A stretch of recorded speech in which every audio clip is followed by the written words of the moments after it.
Welcome to our deep dive into mastering layout effects in React using the powerful useLayoutEffect hook.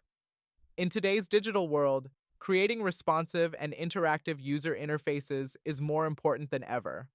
React's useLayoutEffect is a tool that gives developers precise control over layout changes, ensuring smooth and seamless updates to the UI. Throughout this video, we'll explore the nuances of useLayoutEffect, compare it to useEffect, and discover when and how to use it effectively. Whether you're a seasoned React developer or just starting out, understanding this hook is essential to optimizing your React applications. To grasp the significance of useLayoutEffect, let's first consider the lifecycle of a React component.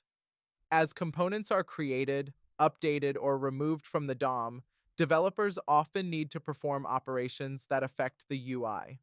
These operations are known as side effects, and they can include tasks like fetching data, manipulating the DOM, or synchronizing with external systems.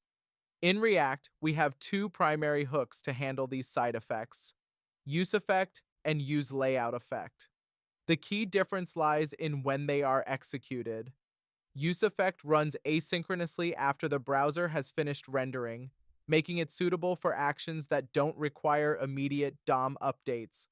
On the other hand, useLayoutEffect runs synchronously after all DOM mutations and before the browser paints.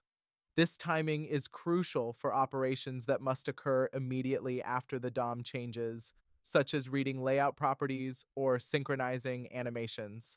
Imagine you're building a complex animation that needs to align perfectly with DOM updates.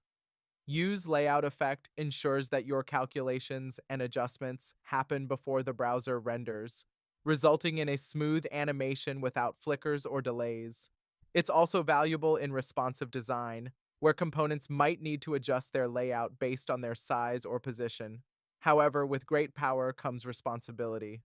Overusing useLayoutEffect can lead to performance bottlenecks since it blocks the browser from painting until the effect is completed.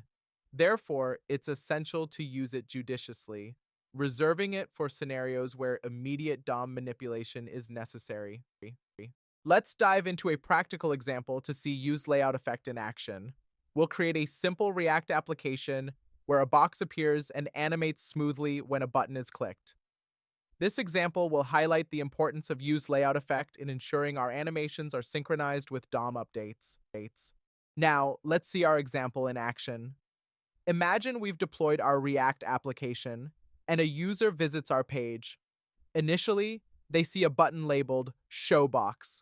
When they click this button, the box appears on the screen, scaling up smoothly thanks to the precise control provided by useLayoutEffect. This ensures the animation begins seamlessly without any visual glitches. The user can then click the button again to hide the box, demonstrating how useLayoutEffect helps manage layout changes efficiently and effectively. In conclusion, mastering useLayoutEffect unlocks a new level of control in your React applications. By leveraging this hook, you can ensure your UI is both performant and visually consistent. Remember, while useLayoutEffect is a powerful tool, it should be used judiciously to avoid potential performance issues. As you continue to build complex and interactive UIs, understanding when and how to apply useLayoutEffect will be crucial in delivering a seamless user experience. Thank you for joining us in this tutorial, and happy coding!